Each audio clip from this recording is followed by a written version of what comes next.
Do balcão de uma loja aos 12 anos para o mercado financeiro em Nova York aos 22. E hoje ele está à frente de uma das construtoras mais consolidadas do Brasil, com quase 5 décadas de história. Construicast, arquitetura, engenharia e construção. Este episódio é um oferecimento Uma Construction. Agora, o que moldou essa trajetória? Quais foram os desafios e aprendizados que fizeram a diferença? No episódio de hoje, vamos descobrir como gestão, propósito e inovação estão definindo a construção civil. André, seja bem-vindo ao nosso podcast.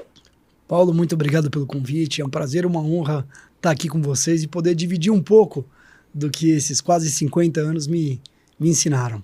André, eu queria que você falasse um pouco mais da sua trajetória, além do que eu já fiz aqui na abertura. Então, como que você entra no mercado de construção civil?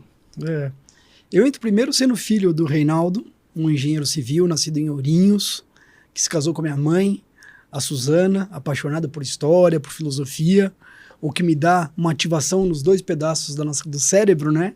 Os dois hemisférios são trabalham de forma bem diferente, mas eu tive a chance de crescer acompanhando a jornada de engenharia do meu pai. Então, com isso, um jovem de calça curtas ia aos sábados ver os canteiros de obra, se encantava com os prédios, as obras de saneamento sendo executadas, as máquinas movimentando os materiais.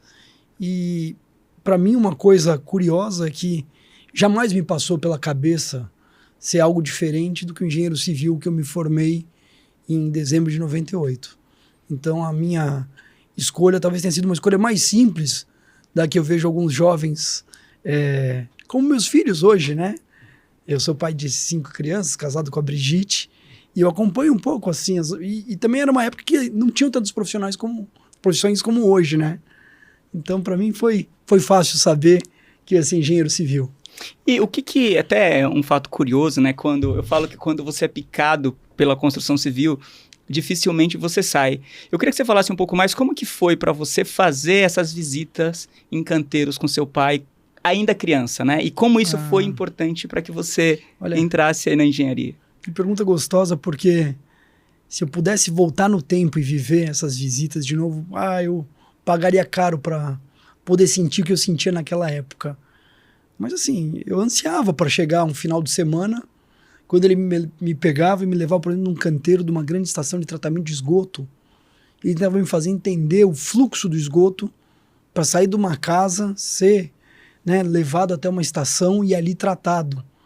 E ele era muito criativo. Eu lembro de uma maquete que ele fez uma vez, grande, maior que a nossa sala aqui, que mostrava todo o fluxo do esgoto numa estação que, se eu não me engano, ficava até em Suzano ou Barueri, não me lembro agora.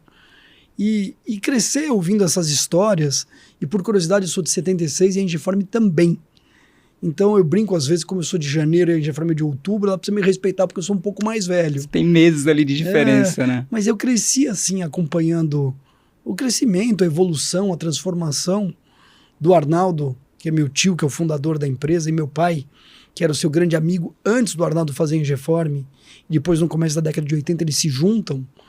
E a capacidade de empreender deles, Paulo, que eu acho que é uma das coisas mais admiráveis que eles têm, né? Então, assim, nasci engenheiro, cresci nesse ambiente e hoje, quando eu converso com os meus filhos, assim, a paixão que eu tenho pelo que a gente faz é uma coisa, assim, incalculável. Eu realmente amo isso que a gente faz. E acompanhando o seu trabalho, né, de fora, eu vivo visitando aí várias construtoras, várias indústrias, e eu noto que você tem parece que é um propósito, um dom naquilo que você... Sabe quando você vem ao mundo e você tem um propósito? O que eu quero deixar como legado? Nesse sentido, o que você tem como legado, tendo em vista toda a trajetória que você construiu até aqui? Você sabe que essa pergunta hoje ela é mais fácil de responder, mas eu demorei mais tempo na minha existência para me encontrar e ter uma resposta mais fácil, né? Sempre me moveu muito, assim, coisas que eu podia fazer pessoalmente que trouxessem um impacto positivo na vida de outras pessoas. E isso também vem de uma inspiração dos pais da minha mãe, que eram vicentinos, né?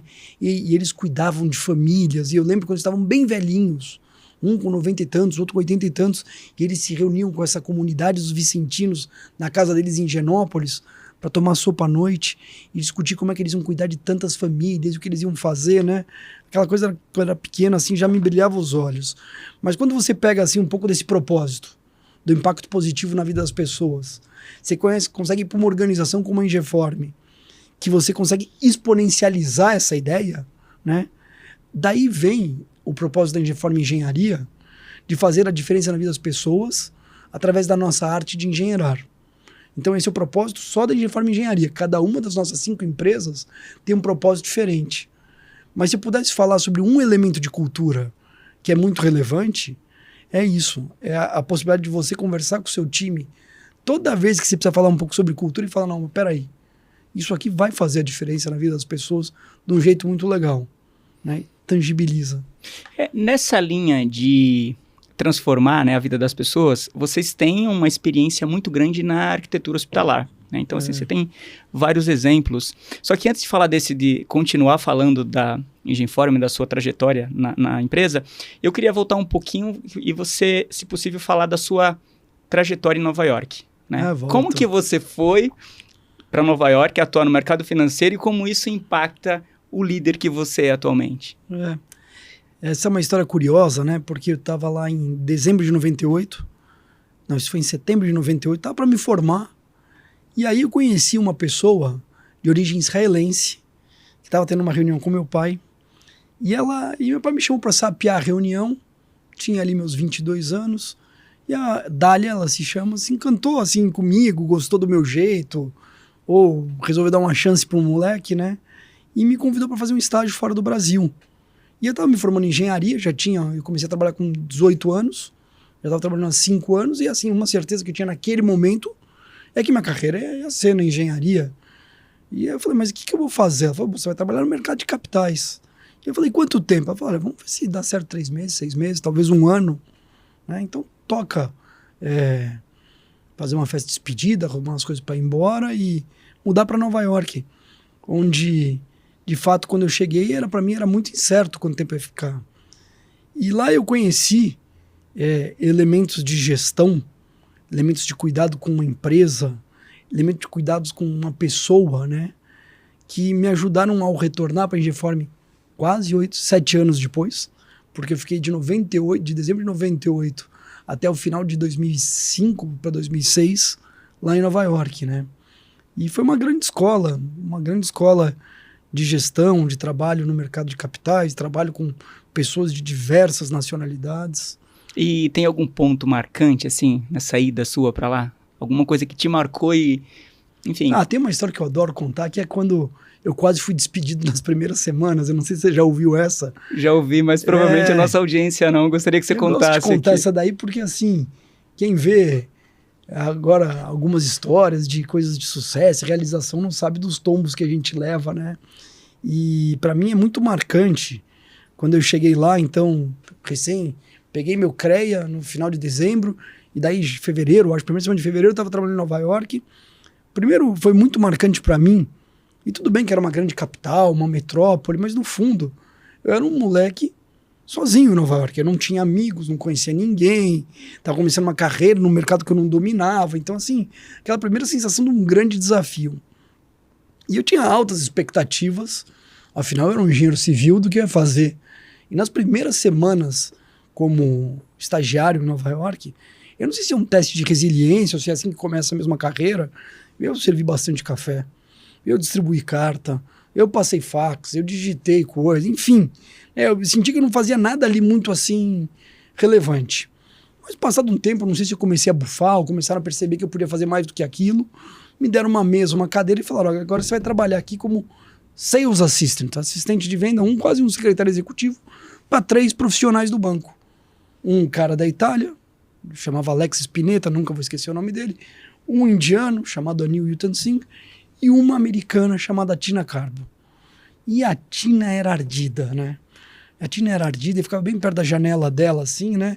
Cuidando dos 3, fazendo 1 milhão de outras coisas, aprendendo muito já sobre o mercado, as coisas que eu não sabia nada, né? E aí um dia, pro meu azar, Paulo, toca o telefone e eu puxo o telefone assim E era uma mulher que queria falar com a Tina desesperadamente. E ela tinha uma comunicação muito assim, firme, né? Eu preciso falar com a Tina. Eu falei, bom, e posso te perguntar seu nome? E ela falou, olha, eu sou Barry. E eu falei, tá, deu ruim, né? Não consegui pegar nem 3 letras do nome dela. A senhora, me desculpa, eu tô começando aqui agora, pô, recém-chegado do Brasil, né, estagiário. Fala um pouco mais devagarzinho seu nome pra mim, que eu vou fazer uma forca aqui e vou colocar umas letrinhas. E aí ela falou, e eu peguei e coloquei um E, um S, um T. E a Tina gritava, pô, passa a chamada, quem é? Passa aí. Eu falei, calma, a moça aqui quer falar com você. E aí quando ela falou a 3ª vez, eu virei pra Tina, ela falou, quem é? Eu falei, é Hillary Clinton. Eu falei, pô, mas a Hillary Clinton, que moça importante. Cara, desculpa porque... Mas a história ela é verdadeira, e eu rio hoje com a Tina até hoje. Aí eu peguei e mandei a Hillary Clinton pra Tina, né? A Tina atendeu a moça lá pro meu azar, era a vice-presidente número 2, 3 do banco, chamava Betsy O'Leary. E até hoje eu tenho trauma desse nome, né? E a Betsy despachou com a Tina, cuidou das coisas, arrumou, precisava arrumar, e deu a seguinte instrução: agora pega aquele analfabeto que tá na porta do seu escritório, pelo amor de Deus, tira esse cara da nossa organização. O cara não consegue entender o telefone. E assim levantou a Tina, né? Assim, poçou toda assim, veio com os rostos vermelhos. E só não falou you're fired, né? Mas falou assim, olha, puta, não vai ter jeito, você não tem como ficar, você não fala inglês, você não sei o quê. E eu achava que eu falava inglês, hein? Na verdade, todo mundo pensa, né? Todo mundo acha que fala. Quando vai pra lá. Uma coisa é o inglês assim daqui, outra coisa é o inglês em Wall Street, né? E eu, naquela hora, falei, cara, que derrota, Jesus. O que eu vou contar lá em casa, né? Terminei com a namorada, vendi o carro, fiz a festa de despedida, aluguei o apartamento e tal, tô demitido aqui em semanas. Não vai dar essa derrota. Falei, Tina, é o seguinte, eu olhei pro seu escritório, seu escritório, isso é uma bagunça, esse seu lugar aí. É uma bagunça que eu não sei como é que você acha um papel aí, um documento. E outra coisa, eu sou muito bom em planilha de Excel automatizada, eu vou pegar, você vai me dar uma semana e eu vou transformar esse escritório numa outra coisa. Você vai achar as coisas, você vai ver um monte de coisa que eu vou fazer pra você e sua vida vai ser bem melhor. E eu vou estudar inglês também, porque precisa melhorar o inglês, né? Ela me olhou com aquela cara assim de brava e falou assim, então eu vou pensar. E aí ela foi pra casa dela pensar e eu fui pra minha casa não dormir, né? Eu fui pra minha casa, cheguei, deitei no sofá com o olho aberto assim, desse tamanho, vendo virar à noite pra ver o que a Tina ia fazer comigo, né? E pra minha sorte, a Tina não me despediu e o que era pra ser uma carreira encerrada em Nova York em semanas, virou uma carreira de grande aprendizado, evolução, amadurecimento, muito meritocrática. Eu não sei se você sabe que na cultura do americano, principalmente no mercado financeiro, a sua carreira só avança na medida que você passa em testes extremamente complexos, difíceis, que você precisa estudar muito, muito, muito, e ficar 4 horas na frente de um computador respondendo perguntas, e se você não tirar 7, volta para trás. Volta, recua. Recua.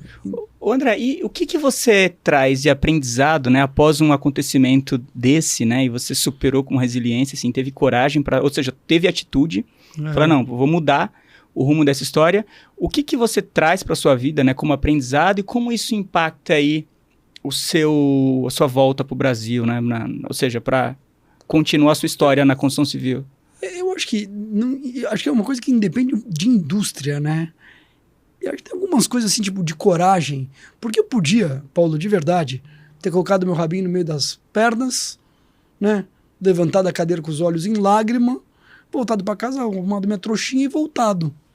A minha história de vida ia ser completamente diferente, mas essa mesma situação da Tina, eu já vivi em outras escalas, em outros lugares, em outras dimensões, muitas vezes. E acho que, assim, uma característica que eu gosto de ver na liderança é a resiliência, a coragem, a capacidade de ser criativo para contornar situações difíceis ali na hora, em situações com rotas alternativas para você achar uma solução, né? Como conciliar um problema complexo. Então, nessa medida, eu percebo que quem está próximo de você, até devido à sua própria história, acaba se inspirando para se encorajar a tocar a vida de uma forma mais encorajada, né? Como que você nota, assim, a sua gestão mesmo no dia a dia, diante de, assim, eu estou aí também na linha de frente da empresa e, como eu te falei, eu visito aí várias empresas e canteiros de obras, então, assim, a gente vive um desafio por dia. E como que você traz, assim, as pessoas para Fala, isso está acontecendo agora, mas você precisa olhar para frente e superar, né? Não adianta olhar para o problema. Eu quero dar um passo para trás só, né? Porque a sua pergunta remete a como gerir isso numa esfera um pouco maior de uma organização, Sim. né? E eu realmente acredito na relevância das estratégias das organizações.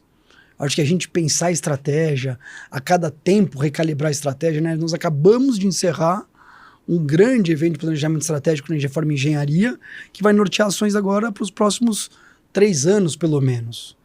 Mas nada disso da estratégia vai dar certo se a gente não for uma organização com uma cultura muito forte e robusta, né?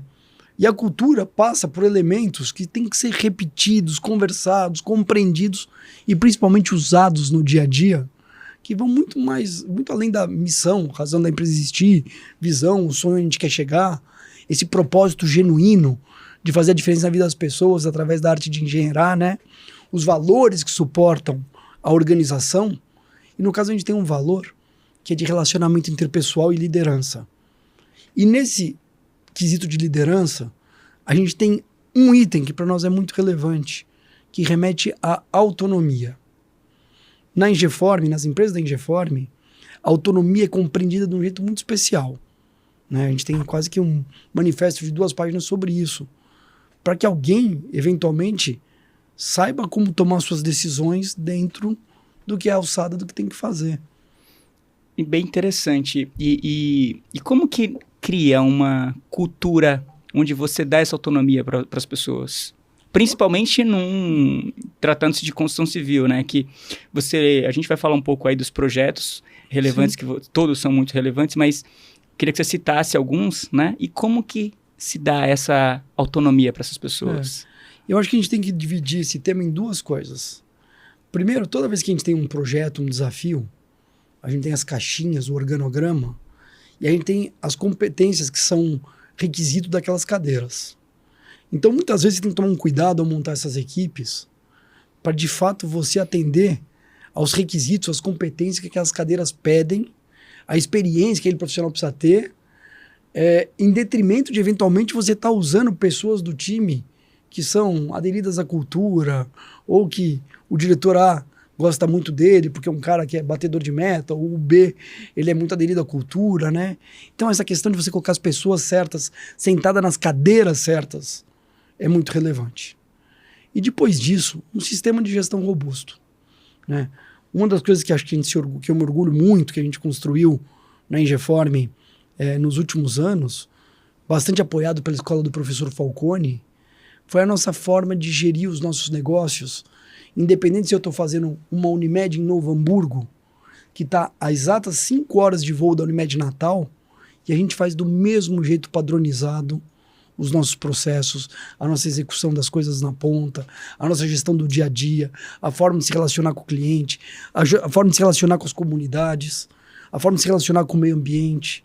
Então, é por isso que na nossa visão, a gente sempre sonha em ser uma empresa de referência no desenvolvimento de pessoas e ser referência em gestão.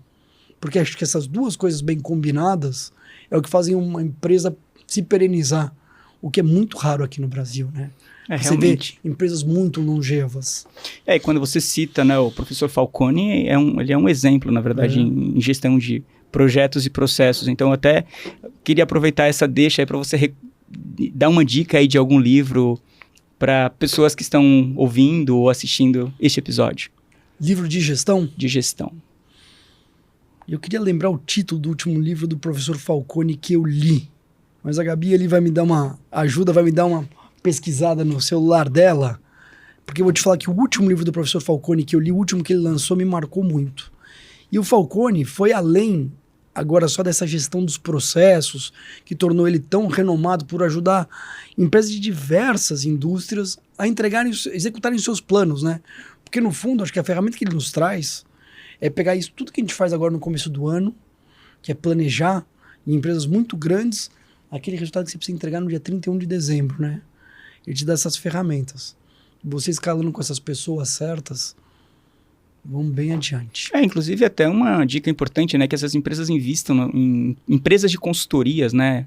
Especializada em gestão de projetos e processos. Mas adoramos, Paulo. Mas adoramos, assim. Se tem uma coisa que a Ingeform fez ao longo da sua existência, foi sempre se apoiar muito no conhecimento externo para fazer a gente sair do patamar que a gente está para um patamar maior, maior, maior e maior.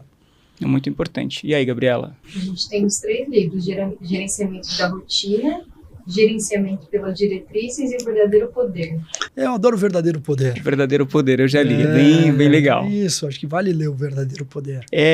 Agora, eu queria que você falasse, até para nossa audiência entender um pouquinho dos projetos icônicos que vocês fizeram. Eu queria que você citasse alguns e falasse quais foram os principais desafios e, principalmente, falar um pouco, quando eu falo de propósito, vocês têm uma atuação muito forte no mercado hospitalar.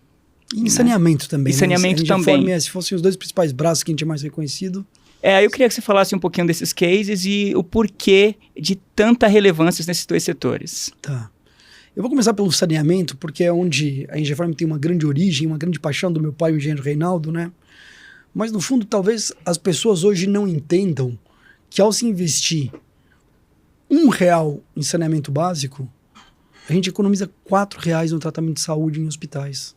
Você tinha esse número na cabeça, 1 para 4? Nossa, que forte. É muito forte, né? E assim, os números que a gente ainda tem no Brasil de pessoas que não têm esgoto tratado são números alarmantes, são dezenas e dezenas de milhões de pessoas. Idem para pessoas que não têm água tratada na sua torneira, né?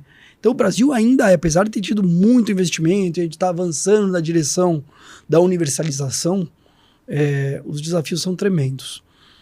A gente continua trabalhando muito fazendo isso, espalhados pelo Brasil inteiro, mas tem uma obra que me marcou muito.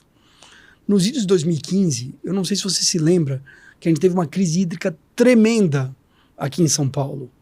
Foi a primeira vez aqui que a gente tinha que tomar banho, pelo menos para mim, e guardar a água do banho para usar na pia, ou para lavar roupa, ou para lavar, enfim, né? Você se lembra bem desse momento? Eu lembro, inclusive, quando lavava roupa, aproveitava a água do enxágue para lavar outras. Não é? Sim. Então, assim, a gente viveu uma temporada disso, e a gente participou de um grupo de empresas que construiu uma obra, que é a obra da transposição de 2 bacias importantes, que interligam quase que o sistema de água que vem de Minas e do Rio com o de São Paulo.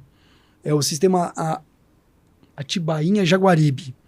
Ali foi feito uma adutora em aço de diâmetro de 2,5 metros, quase 14 quilômetros, e um túnel em rocha de 6 quilômetros, e depois uma baita estação elevatória que permite que esse sistema ele funcione para os 2 lados. Então, se um dia faltar água lá para eles, o sistema pode abastecer o Rio e Minas. E se a gente precisar, abastece para cá. E eu sei que esse sistema foi super importante em resolver o abastecimento de água aqui da gente, aqui, da nossa turma próximo de onde nós estamos agora. Então, a gente gosta muito de medir, Paulo, o impacto que as nossas obras, os negócios que a gente executa tem na população brasileira. A gente escolhe ser uma empresa de foco só nacional, né?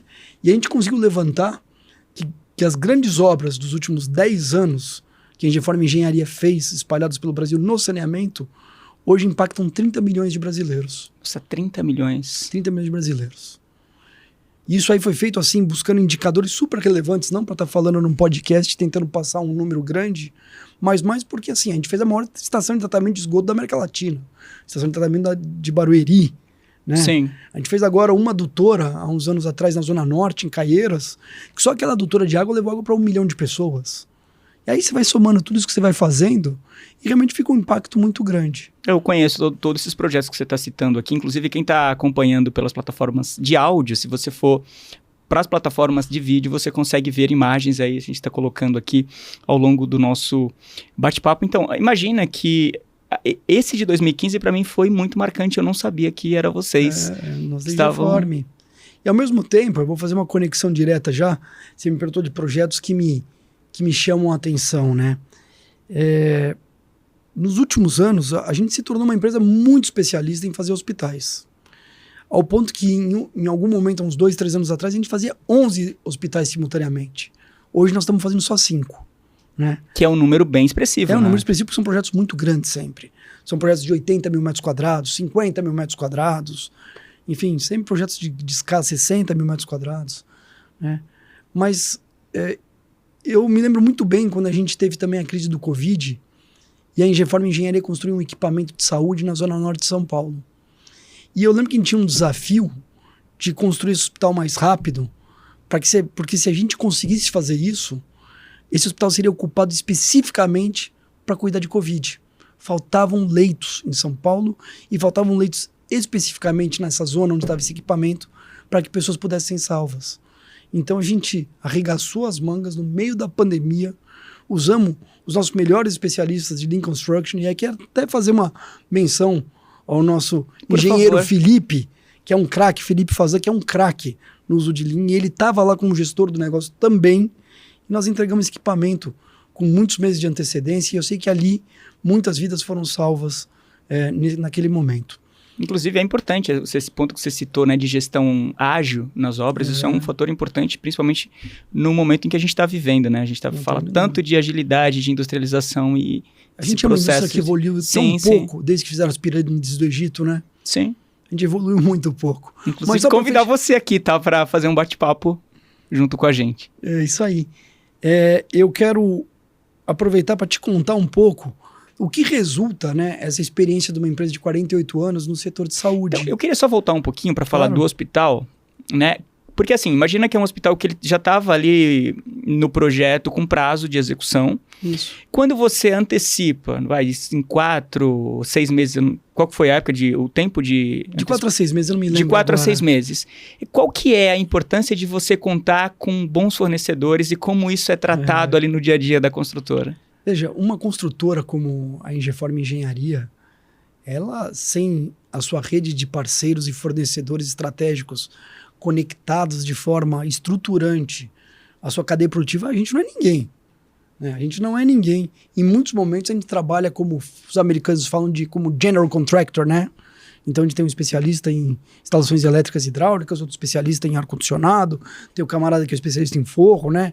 E a gente precisa que todo esse ecossistema de fornecedores muito bem qualificados trabalhem em harmonia, como uma bela orquestra, né? Para a gente poder antecipar. E o que eu queria te contar é que, assim, eu realmente adoro dados para ajudar a gente a fazer gestão e principalmente tangibilizar o que a gente faz, né? Os 40 e tantos hospitais que a gente já fez, somos 7 mil leitos. 7 mil leitos. 7 mil leitos. E são mais de 1 milhão de metros quadrados de hospital construído. Então, eventualmente, quando alguém nos faz uma prospecção, a gente é muito procurado para falar do tema de hospitais. Assim, se 1 milhão de metros quadrados tem muita lição aprendida, tem muita coisa que a gente já errou, muita coisa que a gente aprendeu com os erros, muita coisa que a gente otimizou ao fazer muitas vezes de forma repetitiva, né? E o que é mais legal é que a gente conseguiu voltar nesses 40 e tantos hospitais e descobrir qual era o fluxo de pessoas, pacientes, famílias atendidas por ano. E agora você vai se assustar, Paulo, porque nesses hospitais passam 50 milhões de brasileiros por ano. 50 milhões por ano. Isso. Tá? É um dado validado por toda a nossa área de inteligência de mercado e por aí vai. Então, você vai começando a pensar no impacto da Engeform Engenharia. Se no braço de saneamento você atinge 30 milhões com as obras do curto prazo, se os hospitais passam 50 milhões de brasileiros, porra, daqui a pouquinho, com tudo que a gente faz, agora tem aeroporto sendo entregue em Macaé, tem obras de energia para Vale, tem parques eólicos, parques fotovoltaicos, linhas de transmissão. De repente, uma Engeform Engenharia se conecta com metade da população brasileira através desses negócios. Não, é muito interessante, né? Quando a gente estava falando lá no início de propósito, enfim, está muito ligado ao impacto que vocês deixam, né, enquanto empresa na sociedade, porque imagina você impactar essa quantidade de gente, não só nessa parte de saneamento básico, mas também nessa parte hospitalar e agora também nessa parte de mobilidade, né? Quem conhece Macaé, o aeroporto, esse novo aeroporto está sendo um exemplo de construção. Vai transformar. Sim, sim. Vai transformar lá, assim, um projeto que a gente tem muito orgulho de ter feito. E tudo isso, Paulo, se conecta com uma coisa que é muito cara para nós, dentro da nossa cultura. Essa estratégia nossa de formar pessoas, de ter uma academia, né? A gente sempre teve um valor chamado aprendizagem contínua. A aprendizagem contínua se conecta com você viver uma vida toda se desenvolvendo. E isso precisa ser feito com o apoio da empresa, que te oferece algumas coisas, mas também você comprar essa ideia de ler todos os livros que eu vi que você tem ali na sua estande, tá assistindo podcast, tá lendo textos, artigos. Isso é viver uma vida, né, de aprendizagem contínua constante. E a gente, ao celebrar 47 anos, a gente fez uma coisa muito bacana. A gente formou a Academia Engeform. A gente constituiu, a gente garantiu um orçamento, a gente contratou pessoas, montou uma equipe, tem uma estratégia, tem budget, e as coisas estão andando para que a gente possa formar mais e mais pessoas dentro da Engeform, que através dessa formação possam transformar o mundo num mundo melhor. Né? Então é um pilar muito estratégico para nós, esse pilar de formar pessoas. Sim, na verdade, você está formando a base, né? Então, imagina, tanta gente que vocês transformam através da arte, né? Da engenharia ali no dia a dia. E como que está sendo, ou seja, a nossa casa, né? No caso, a Engeform. Então, é o tipo de gestão de dentro para fora. Eu invisto de dentro para fora. E nessa história toda, assim, tem alguém, assim, que de repente chegou com algum testemunho que te marcou lá dentro da Engeform? São vários, porque a cada ciclo que a gente termina, né, a gente recebe o feedback, a gente recebe e-mails. Inclusive, eu estou para ler, mas vou mencionar a nossa arquiteta Gabi, que teve que sair da Engeform esses dias. Depois de 10 anos de jornada, ela precisou voltar ao sul do Brasil. E eu sei que ela fez ontem um post no LinkedIn, que ela falou sobre a jornada dela na Engeform, tanto que ela se desenvolveu, eu ainda não consegui ler, mas eu sei que eu vou ler e vou comentar. Mas são muitos, assim, os reconhecimentos pelo desejo genuíno que os acionistas da Engeform têm de ter uma empresa que realmente se importa com a formação das pessoas. Então, para dar um pouco mais de exemplo, não ficar tão no ar esses conceitos, ano passado a gente teve 3 trilhas que assim são um motivo de muito orgulho para mim. Claro que primeiro você precisa começar com uma trilha de liderança, porque se você não consegue liderar a si mesmo, você jamais vai conseguir liderar um time, não vai poder liderar uma organização. A gente contou com o apoio da Carol Garrafa, da Santé. Carol Garrafa é uma pessoa brilhante nesses assuntos e fez um programa que foi super bem avaliado dentro da nossa empresa. Quantos dias o programa? Durou foi quanto longo, tempo? foram 120 pessoas ao longo do ano inteiro. Não só o trabalho feito dentro da Engeform, como um homework profundíssimo para fazer depois que você saía. Acho que foram 12 livros que ela sugeriu leitura, e N podcasts, e TED Talks, assim, foi muito legal o trabalho com a Carol. Isso aqui é legal. Depois, eu também sonho, Paulo, em ser uma empresa ainda mais referência na execução dos nossos planos. Então, quando a gente está no ciclo do planejamento estratégico, do planejamento operacional, são dezenas de negócios nas 5 empresas, onde todo mundo está dizendo custo, receita, tempo, como é que os negócios se comportam. E eu tenho um sonho verdadeiro que a gente vai aprimorando a nossa capacidade de fazer planos para daqui a algum tempo a gente falar, olha, realmente nós somos uma empresa no Brasil referência na execução das capacidades de executar planos. Qual plano? Qualquer plano. A gente vai lá, estuda tudo, com muito carinho, com muito afinco, no detalhe, com profundidade, os riscos, faz um plano, um planejamento, vai lá e executa. Agora é hora de agradecer as nossas empresas parceiras. Uma Construction, soluções em formas, escoramentos e alta performance para obras de edifício, indústria ou infraestrutura. Agradecer também ao apoio do portal Hub Construção. Você que quer se aperfeiçoar, que quer aprender sobre conteúdos aprofundados sobre construção, arquitetura e engenharia, vai lá que tem muito conteúdo bacana para você, ó. Ou aproveite e aponte a sua câmera para o QR Code que aparece na sua tela. E diante de tantas ações, né, que vocês têm dentro da companhia, como que vocês lidam com, por exemplo, eu tenho lá uma obra que ela precisa ter uma certificação X.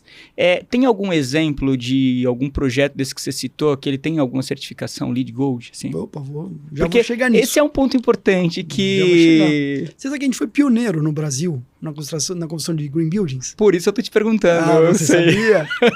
Você sabia.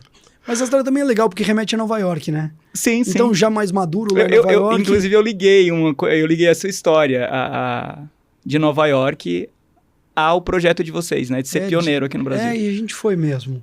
Mas nada é por acaso, né? A Carol fala que nada é por acaso, tudo faz sentido e não existem coincidências. Eu trabalhava perto do banco e no meu caminho do banco, de casa para o banco e vice-versa, eu passava na frente de um prédio que chamava Hearst Building. E, enfim, era um green building em construção. E demorou, claro, que seus 2, 3 anos a obra, e eu pude conhecer o engenheiro residente, o mestre e tal. E eu observava, assim, a placa do green building, o barulho que eles faziam por estar construindo um green building certificado, né? E eu não entendia nhacas de pitibiricas. E com eles eu pedi uma vez, me explica por quê, né? Por que vocês fazem isso? Aonde isso é relevante? Aonde isso vai ser relevante no tempo, né? E fiquei super entusiasmado de aprender o que era Green Building. Volto eu para o Brasil em 2006, estou sentado numa reunião lá com com meu pai, meu tio, os dois, o Richard e o Ney, que hoje são os conselheiros que fizeram a empresa junto com o Reinaldo e o Arnaldo, né? E abrem a planta de um projeto que ia começar a obra, que era o edifício Jatobá, na região da Berrini, 2006 para 2007. E aí mostram tudo, o projeto do Aflali Gasperini, maravilhoso. E eu falo, olha, mas o prédio é Green Building? E eles falam, mas o que é Green Building? Então a gente vai lá, começa a falar o que é Green Building, por que os americanos já tinham criado essa tendência de construir em Green Building. E eu falei, olha, para mim eu acho que a gente rasga esse projeto e constrói um Green Building aqui nesse lugar. Naquele momento eles abriram a janela e quase me jogaram para fora, né? Porque estava tudo pronto para começar. Mas a gente deu um passo para trás, engajou o pessoal da Flado para ir nessa direção, contou com o apoio, naquela época só tinha a CTE e o Bob Souza fazendo isso, então eles foram fundamentais no processo de certificação, e o Jatobá Green Building acabou sendo o segundo Green Building certificado do Brasil, né? De lá, a gente evoluiu com algumas coisas relevantes, Paulo. Primeiro, a gente já fez outros Green Buildings, muitos deles certificado platino, mas hoje a gente opera os prédios da Engenharia Reforma e Desenvolvimento Imobiliário também com certificados de operação platino. Tá? Então a gente aprendeu muito nesse sentido. E aí, mais do que aprender o que foi incorporado em prédios que são verdes e tem todos aqueles atributos e requisitos, a gente levou muitas dessas coisas para diversos outros empreendimentos que a gente fez Brasil afora.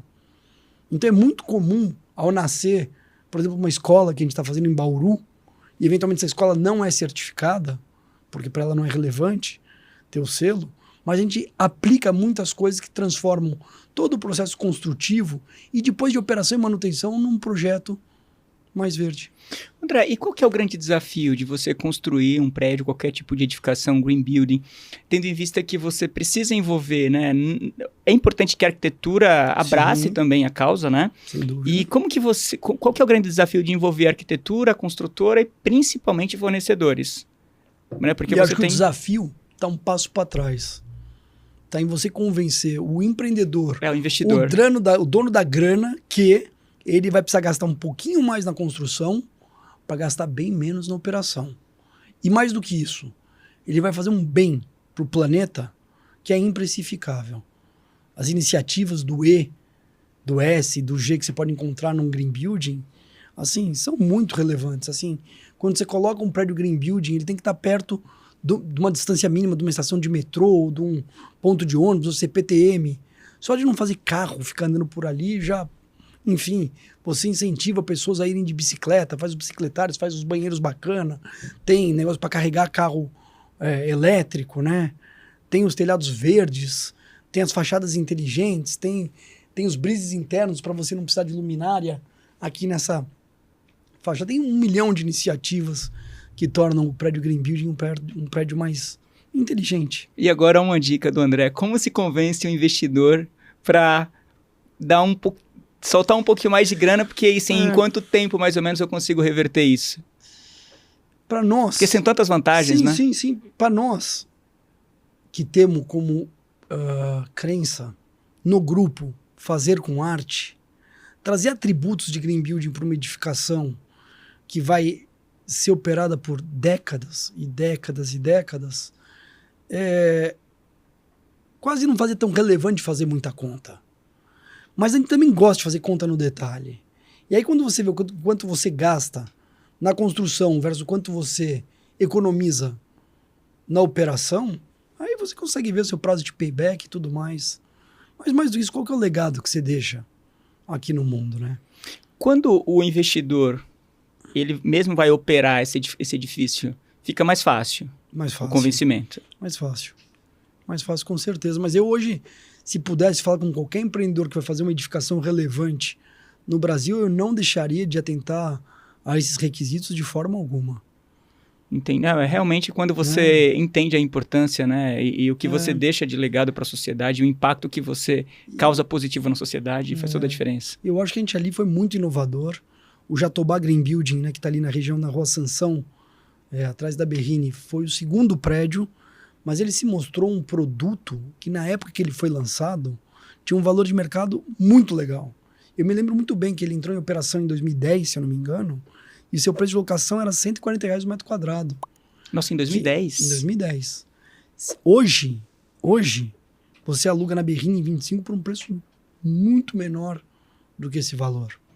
Então, assim, as empresas também buscavam estar ocupando um prédio que tivesse pré-requisitos de green building. Isso é interessante. Eu me preocupo muito com essa parte de eficiência, né, do prédio que eu vou operar. Então, eu acredito que a maioria das empresas olhem isso, vejam isso. E você, enquanto investidor, né, na hora de construir um prédio, você se atentar. Isso tem um valor competitivo lá na frente. Olha só, você me fez lembrar, no começo da nossa conversa, no aquecimento do bate-papo, que foi mais técnico, você me fez lembrar de uma coisa chamada roda entálpica. Você ouviu falar na tal da roda entálpica? Não. É uma roda que tem dentro dos elevadores modernos, que você gera energia com o elevador operando, e essa energia ela vai para o seu sistema de abastecimento do prédio. Então, eu não conhecia. Pois é. Elevadores operando geram energia e você aproveita a energia na sua própria edificação. Nossa, que interessante. Não é? Não, isso é para mim... reaproveitamento de água de chuva, faz aqueles grandes poços, depois usa essa água para ir para as privadas, ir para o jardim, lava a garagem. Então, assim, são N coisas que são feitas nos prédios verdes que são relevantes. Não, isso é importante. Isso eu não conhecia. De verdade, para mim é novo. Inclusive, a gente vai fazer uma série agora sobre logística e movimentação, né, nas obras. E a gente quer um episódio para falar sobre elevador. Porque legal. Muita gente tem dúvida se o elevador é seguro, se acontece alguma coisa, o que acontece. Que legal. Então, você nem me fala sobre elevador. Quero contar duas coisas bem rapidinhas. Vamos lá. A primeira é o seguinte, a gente fez agora construiu um grande empreendimento chamado JK Square. Está aqui no Itaim, né, 80 mil metros quadrados, mas foi a primeira vez que o posto do elevador foi inteiro montado com robôs. Robôs? Sem um camarada dentro do posto de elevador. Depois, se quiser, dá uma lida lá no meu LinkedIn. Esse caso tá lá. A gente falou bastante, porque foi bastante inovador. Em parceria com a Hilt, a gente criou esse projeto. E foi a primeira vez que a gente fez uma montagem do que vai dentro de um posto de elevador sem usar pessoas dentro. Nossa, o sistema todo robotizado, automatizado, né? E mesmo com tudo isso aí, toda essa tecnologia, semana passada eu estava em Nova York, terminei minha visita lá onde era o World Trade Center, que eu tenho uma conexão super especial com aquele lugar, porque eu estava em Nova York quando as Torres Gêmeas caíram, né? E não é que eu me entro num elevador daqueles mais modernos para subir lá no lugar que tinha uma reunião no andar 80 e fico preso quase 1 hora no elevador. Gente, eu tenho até foto ali pagando mico no elevador, que saco, né? Acho que todo mundo tem uma história em elevador, por isso que... No elevador, no lugar mais moderno, né? Muita gente quer saber como funciona o elevador. Eu vou trazer um episódio aqui. Agora eu queria que você falasse, antes da gente continuar, eu queria que você falasse um pouquinho da sua... além da Engineform, tem algum empresa ou caso que você gostaria de falar, eu participo de tal grupo e tal, que eu não quero citar, vou deixar você citar. Não, tá ótimo, obrigado pela pergunta, né? Eu hoje, assim, tenho como principal papel na minha vida ser pai dos meus 5 filhos, o Pedro, a Júlia, o Francisco, o Felipe e o Henrique, e o meu papel como marido da Brigitte. Na Engineform, eu sou o CEO da Engineform Engenharia, mas eu atuo como conselheiro nas outras 4 empresas que são muito relevantes. A Desenvolvimento Imobiliário, a Energia, a Concessões e Investimentos e a nossa gestora de recursos. Então ali eu tenho as minhas atribuições com a Engineform. Mas eu tenho muito orgulho também de, há quase 2 anos, ser o presidente do IPO do Brasil. O IPO é uma organização que se chama Young Presidents Organization, que tem 35 mil membros no mundo inteiro, todos CEOs de grandes organizações, que dentro dessa organização chamada YPO, a gente vive uma vida de aprendizagem contínua. Né? Uma das principais coisas que a gente faz, entre outras, se conecta muito com os principais gostos nossos da Engineform. Viver essa jornada de lifelong learning. Né? Então, eu me orgulho muito de liderar uma diretoria espetacular na área Brasil. Eu tenho muitos diretores, a grande maioria deles muito mais capazes do que eu em tudo que eles fazem. Então, acho que o meu mérito foi ali na escalação dessas pessoas, a quem eu sempre agradeço tanto pela ajuda na gestão do IPO. E eu tenho um outro trabalho que eu amo muito, e assim que eu encerrar meu mandato agora em junho no IPO como presidente da área Brasil, eu vou virar conselheiro por 4 anos. eu quero me conectar mais com a Santa Fé. Esse é um projeto que a Engeform mantém desde 1998, que cuida de crianças e adolescentes que são vítimas de abandono, maus tratos e violência. E na Santa Fé, juntos a gente já transformou a história de 7 mil crianças que, se não tivessem sido acolhidas pela Santa Fé, teriam tido histórias de vida completamente diferentes. Então eu espero encontrar tempo na minha atribulada agenda, encerrando o IPO, para me dedicar mais a esse tipo de filantropia que passa por crianças e educação de crianças, que eu tenho tanta paixão. Não, é bacana, e todas essas trocas que você tem, né, por onde passa, você acaba, de certa forma, trazendo para a empresa onde você atua e para o dia a dia, né, dentro de casa. E nessa medida, eu queria que você falasse um pouco também como um pai presente, esposo presente, como isso impacta esse lado família, né, que você tem, impacta na gestão, assim, no dia a dia de uma empresa? É que eu te contei de 2 trilhas da academia, mas a nossa terceira trilha, ela é de gestão do tempo. Gestão de tempo. E tem uma outra que eu vou citar daqui a pouco que você não vai lembrar, tá? Culinária você gosta. Amo. Então, inclusive, tô pensando no que eu vou cozinhar sexta-feira. Vou chegar em casa e discutir com a Brigitte o que eu vou cozinhar pra turma na sexta. Mas a gestão do tempo, ela é um tema muito relevante, né, para todo mundo. E o que a gente percebeu ao longo dos últimos anos é que uma má gestão do tempo traz muita angústia para as pessoas, assim, mexe com o tema de saúde mental. Então, assim, nós temos que usar todas as ferramentas digitais possíveis e imaginárias para nos ajudar na gestão do que a gente faz. Eu sou absolutamente apaixonado pelo Planner. Eu não sei se você usa o Planner ou não, mas eu, assim, acho que para você saber as coisas que precisam ser feitas, em que prazo, quem tem que fazer, até quando, é uma ferramenta digital espetacular, né? Você tira da sua memória aqui e coloca lá e o sistema te ajuda a gerir isso tudo, né? uma dica importante. Acho relevante também a gente entender qual que é o nosso papel a cada momento, né? Qual que é o líder, como o meu grande amigo César Souza fala, não sei se você conhece o César. Sim. Escreveu o livro Qual que é o líder que o momento exige, né? E assim, em função do que você precisa ser nesse momento, você precisa fazer suas escolhas para usar o seu tempo, né? Quais são suas prioridades. E eventualmente, ao fazer essas escolhas, infelizmente, cada escolha é uma renúncia. Você acaba tendo que dizer muito não. Não é brincadeira, assim, quando o pessoal brinca, vamos marcar um almoço, eu falo, um prazer. 8 de abril, é o primeiro almoço livre na minha agenda. E eu não tenho orgulho disso. Mas assim, se tem uma agenda que é super disputada no dia a dia do almoço, né? E você, ao conseguir ou dizer não, ou delegar com bastante qualidade, você vai fazendo a sua vida um pouco mais fácil. Eu acho que dentro do conceito de autonomia, você tem uma boa forma de gerir a delegação que não é delargação. Sim. Né? Você delegar com prazo, checkpoints, combinar que a pessoa precisa te retornar, dizer, olha, combinamos, foi lá, eu fiz. Né? Fazer a comunicação fluir. Acho que todo líder, Paulo, precisa ser um bom comunicador. E para ser bom comunicador, não basta só você ser bom aqui. Você precisa ser um bom ouvinte. Ou você precisa ter certeza que o que você falou foi compreendido pela outra pessoa. Né? Isso é importante, né? As pessoas estão hoje muito mais querendo dar respostas do que ouvir. Eu queria até aproveitar essa deixa que você fala da gestão do tempo. Qual a importância do exemplo dentro de casa para você construir uma sociedade que, de fato, faça essa gestão de tempo? Porque se imagina, eu sou pai, né? Eu sou pai do Pedro também, tem um Pedro. Tem Pedro também? Que legal. Sim. Mais velho, então. O Pedro tem 10 anos. O meu filho tem 10 anos. E aí, como que eu dou exemplo para que eu tenha, de fato, uma gestão dentro de casa que vai impactar, de fato, a minha vida profissional e a vida dos meus filhos?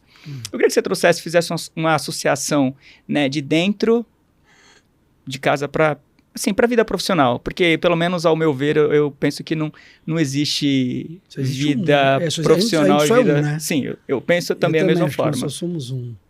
Eu acho que um dos grandes desafios que a gente tem como pais hoje, no tempo que a gente pode estar com os filhos, é estar de fato presente com eles. Pega aquele seu celular ali, né, e por favor deixa ele longe de onde você está, para que você possa estar focado naquela conversa, naquele momento, deixando outras coisas aparecerem, né? E eu sei que a agenda de todo mundo é disputada, então assim, façam escolhas para que você possa estar com seus filhos, né? E, por exemplo, uma das escolhas que para mim ela é cara no sentido de importante, é que eu não consigo começar meu dia sem fazer esporte. Mas eu, 6h30 da manhã, faço café da manhã de 2, um pouquinho antes das 7 levo eles para a escola, aí eu tenho que voltar, daí eu faço café pro outro, aí até as 8 eu levo esse daí, então que hora sobrou para você treinar? 5h15, 5h30, 5h45, mas assim, e não tem problema para mim, eu me organizei já faz muito tempo para cuidar da minha saúde física, que também é cuidar da minha saúde mental, nesse horário. Não, isso é importante, essa parte do exercício físico é importante. Eu também penso que todo mundo deveria aderir, porque isso faz uma diferença absurda, né? E muita gente acaba deixando de lado e... nós temos programas na Ingeform de saúde em foco que são muito legais. E trazem diversas iniciativas, né? Entre elas as corridas que a gente faz, as pedaladas, as nutricionistas, os psicólogos com atendimento para saúde mental. Mas tem um que eu gosto muito e eu acho que a gente é muito único nesse sentido. A gente tem meditação corporativa há muito tempo e quem conseguiu conectar tá lá toda terça e quinta-feira meditando. Eu queria que você deixasse uma dica para profissionais, não só engenheiros, mas profissionais de qualquer área que está acompanhando a gente aqui. Que conselho você daria para quem está começando agora, enfim, em qualquer carreira, em qualquer profissão? Ser curioso. Eu adoro chegar lá com os estagiários e assim me orgulho muito. Outro dia eu falei, quantos estagiários tem agora aí trabalhando com a gente? Pô, tinha 80 pessoas, tinha 80 estagiários naquele momento. Eu falei, sejam curiosos. Aproveitem esse momento que vocês estão aí mais para aprender do que para entregar e perguntem, e escarafunchem, e vão atrás e vejam se o que vocês estão ouvindo realmente é o melhor jeito de fazer, né? Hoje com tudo que a gente pode encontrar aí na internet, com inteligência artificial, né? Poxa, é tão legal a gente poder explorar os caminhos. Então eu acho que assim, os jovens têm que ser muito curiosos e também responsáveis, né? É difícil você construir uma carreira como jovem se você não se comprometer a fazer o que está combinado. Chegar na hora certa, entregar o relatório na hora certa, estar na reunião na hora certa, mostrar que você está comprometido com o que você tem que fazer. Isso é importante. Acho que a gente tem que, realmente, foco e disciplina é fator importante. E que legado você quer deixar? Eu vou direcionar para a engenharia, mas você pode tratar isso para a vida como um todo. Qual legado você quer deixar? Eu acho que passa muito por isso aí, né? Que as coisas que a Ingeform Engenharia vem a construir daqui para frente, que a gente possa, através dessas coisas, desses negócios, desses equipamentos, fazer a diferença na vida de mais pessoas. Eu acho isso muito legal. Quer ver um projeto que pouca gente sabe que a gente fez, mas ele é transformador? Nós fizemos a calçada da Paulista. A calçada da Paulista, até 2006, ela tinha aqueles mosaicos horrorosos que ninguém conseguia andar na rua. Tropeçava, caía. Eles eram bonitos, hein? Né? Da Rosa Clias, a arquiteta, mas eles não eram acessíveis, não eram fáceis de você andar. E a Ingeform Engenharia participou da transformação da Paulista na principal avenida do nosso país, numa avenida que é muito mais acessível. Hoje tem guias bacanas, tem piso podotátil ao longo de toda a Paulista, né? Só uma curiosidade, no dia a dia de vocês trazem esses projetos? Isso aqui fomos nós que fizemos, somos nós que fizemos. E qual a reação das pessoas ao ouvirem essas histórias?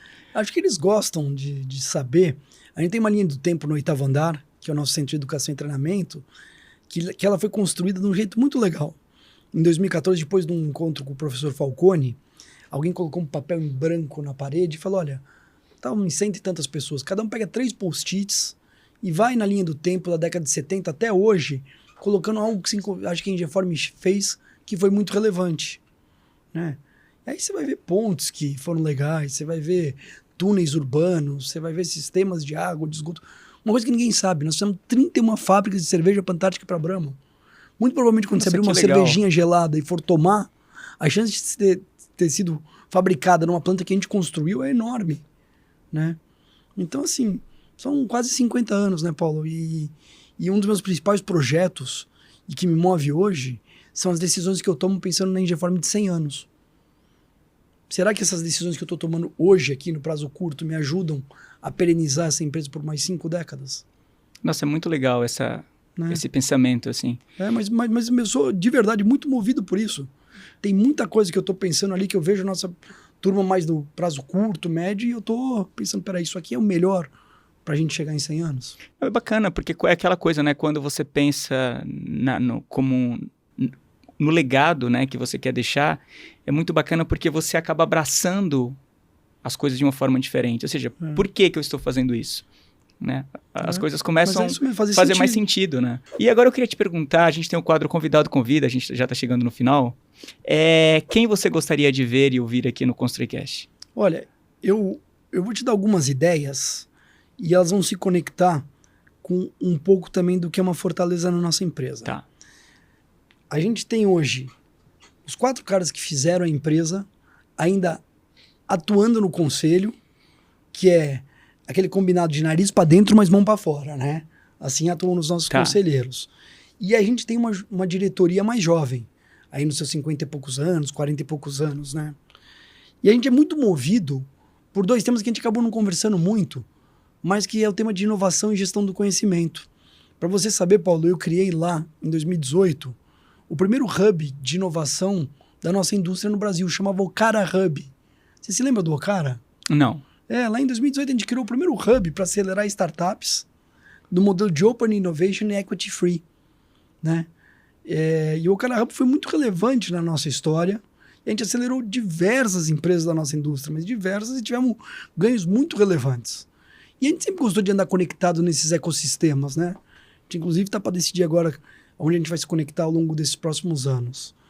E eu estou te dizendo tudo isso para comentar, por exemplo, que eu acho que é legal você receber aqui pessoas que estão transformando um pouco a nossa indústria. Então, junto com o Nico da NOA, eu não sei se você conhece a NOA. Sim, NOA conheço. Se você já o convidou para falar aqui como a visão dele do mundo de construção em madeira engenheirada. Assim, nós estamos fazendo agora 3 prédios junto com o Nico, ali no comecinho da Faria Lima, prédios maravilhosos de design de projetos dos arquitetos mais renomados de São Paulo, que pela primeira vez vão colocar empresas trabalhando em ambientes monousuário, lindíssimos, aqui no coração de São Paulo. E a tese do Nico, na minha opinião, está super ratificada, porque lá em Nova York, semana passada, eu também vi os grandes projetos de madeira engenheirada que estão subindo pelo mundo. Então eu acho que, assim, existe um nicho para isso. Um cara bacana de você ouvir. Não, bacana. Também acho legal você chamar aqui o Bruno Balbinot, da Âmbar. Bruno Balbinot é um cara super forte em construção off-site, fazendo um monte de coisa de construção off-site. É um craque. E por fim, se você precisar de um terceiro nome, por que você não convida também? Eu sei que você é muito conectado nas sistemas. Convida o Felipe Ventura da Opus. Felipe Ventura. Da Opus. Aí são 3 caras bacanas aí de você ouvir. São pessoas mais visionárias, assim, que estão em momentos de empresa diferente da Ingeform, né? Mas que com certeza vão fazer com você um podcast muito bacana. Bacana. Agora eu queria te perguntar uma coisa muito pessoal, assim. Tem algum arquiteto ou mais que um que você admira, assim, e por quê? Tem que citar, hein? Não, mas eu vou citar sim. Eu acho a turma da Perkins & Will craques, né? Antes de ser Perkins & Will, era o Rocco e Vidal. Sim. Rocco se aposentou, Fernando Vidal está lá à frente, lidera uma equipe de caras junto com o Douglas, que eles são brilhantes, porque eles têm uma vantagem, eles se conectam aqui do Brasil com um ecossistema lá fora, mundial, tremendo. Eles estão sempre antenados nas tendências. Então, acho que assim, ouvir o Fernando Vidal ou o Douglas falar aqui vai ser super legal. E, ao mesmo tempo, tem uma outra casa que a gente admira muito, que é a Flávio Gasperini. E lá você pode falar com a velha guarda, o Luiz Felipe Aflalo, ou pode chamar alguém mais do mundo contemporâneo, um sócio relevante, que é o José Celidônio. Então, acho que você ouvir esses 2 caras aí, com certeza... Eu já entrevistei todos eles, assim, no passado, por um outro projeto que eu participei, assim, que eu participava sobre arquitetura, né, sobre acervos de arquitetura. E agora, como a gente tem esse desafio aqui no ConstruiCast, que é de ser o motor de transformação da construção civil através da educação, ouvindo histórias como a sua, e eu penso que tudo nasce na arquitetura. Eu não tenho nem dúvida. Tudo nasce na arquitetura. E ouvir essas pessoas é de fundamental importância. E, lógico, trazer a indústria, né, junto com a gente nesse desafio. Assim, a gente precisa disso. A gente precisa fazer essas vozes ouvidas e precisa, através desse aprendizagem, aprendizado, criar outras conexões, que eu tenho certeza que você, depois de tudo que você ouve, você consegue articular, fazer outras conexões, desenvolver novas ideias. Sim, a gente... Um trabalho super relevante para nossa indústria, e fica aqui meu agradecimento sincero. Não, bacana. A gente tem um propósito aí de promover, né, tudo que acontece aqui. A gente fala o que a gente pode melhorar na construção civil como um todo. E você tem um trabalho, assim, fundamental. Eu aprendo e, de fato, levo isso para o mercado. É bem isso. Olha, só para fechar aqui e, assim, mais uma vez, concordar veementemente com você, o projeto mais legal que a Engeform Engenharia, que o Grupo Engeform contratou nos últimos dias, foi essa PPP para fazer as 17 escolas pelo estado de São Paulo, que a gente vai construir, operar e manter por 25 anos. Vocês vão operar também? A gente vai construir, operar e manter por 25 anos, né? E é um projeto enorme. É um projeto enorme onde 20 mil crianças vão estudar todos os dias. E por onde começa tudo isso aí? Começa por um bom projeto de arquitetura e excelentes projetos complementares. Tudo começa por aí. A nossa indústria precisa valorizar essa cadeia de parceiros e fornecedores. Não, é importante. Você quer falar mais sobre esse projeto? Achei bem... Você tem mais 5 minutos? Eu tenho mais 5, sim. É um projeto muito inovador, assim. Acho que o governo do estado de São Paulo, mais uma vez, inovou, né? Inclusive o Tarcísio estará aqui comigo em breve para fazer um bate-papo sobre, sobre as obras aí que estão em andamento. Eu acho que é um dos projetos que ele mais tem paixão, tá? Lembrando a você, né, que eu falei um pouco da Engeform Engenharia muito, a desenvolvimento imobiliário, que em sua história construiu 13 prédios aí no coração da Faria Lima, Berrini, Paulista, que hoje a Engeform mantém no seu portfólio esses prédios e opera 120 mil metros quadrados. A gente tem a empresa de energia renovável, que é a maior empresa do nosso grupo. Falamos pouco da nossa empresa de energia, mas tem seus parques eólicos, tem a desenvolvedora e a comercializadora.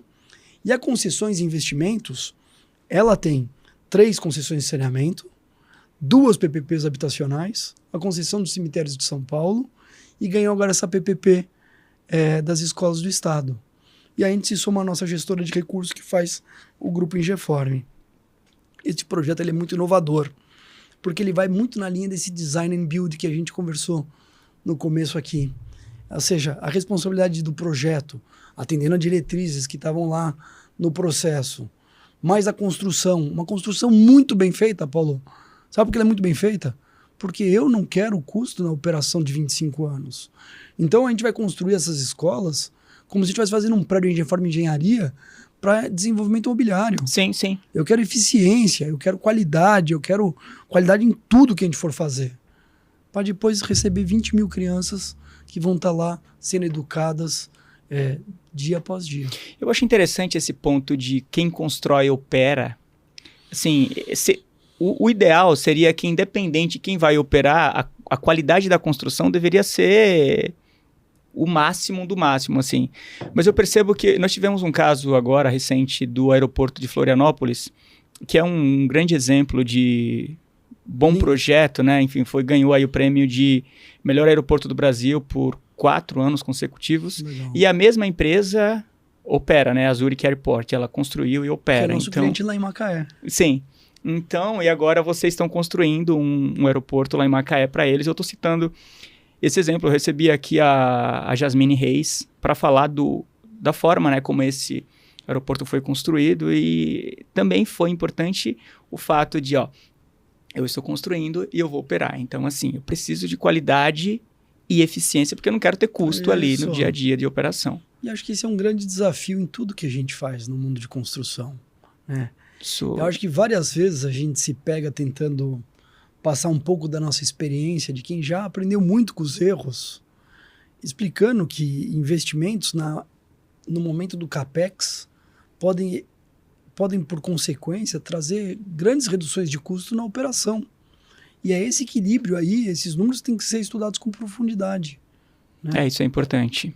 André, eu queria que você agora desse suas palavras finais aí pra gente encerrar esse bate-papo. Gostaria de continuar aqui, mas, enfim, acho que já passamos de 1 hora e... Que legal. Uma pena. Não, mas eu te agradeço a oportunidade de estar compartilhando um pouco mais. No fundo, para mim, assim, é um momento de grande alegria poder deixar um pouco do que eu aprendi, um pouco do que eu tô vendo à disposição dos seus ouvintes aí, e que eles possam compartilhar, se acharem relevante, porque acho que isso é um pouco da minha missão aí, né?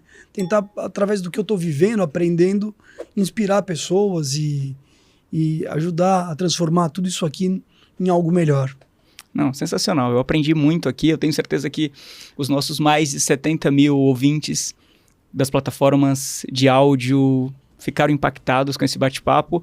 E eu peço que você vá lá nas nossas plataformas de vídeo, se inscreva em nossos canais e sigam as nossas redes sociais. Um abraço e até o nosso próximo encontro aqui no ConstruiCast. Paulo, posso uma última coisa ou Claro. você fechou? Não. Se o pessoal quiser saber mais, eu gosto de escrever. Eu faço aula de escrita criativa, você acredita? Que legal. Super legal. Meu professor Max Rogers. E assim, eu gosto de fazer artigos autorais e é onde eu tento passar um pouco mais disso tudo que eu tô vendo.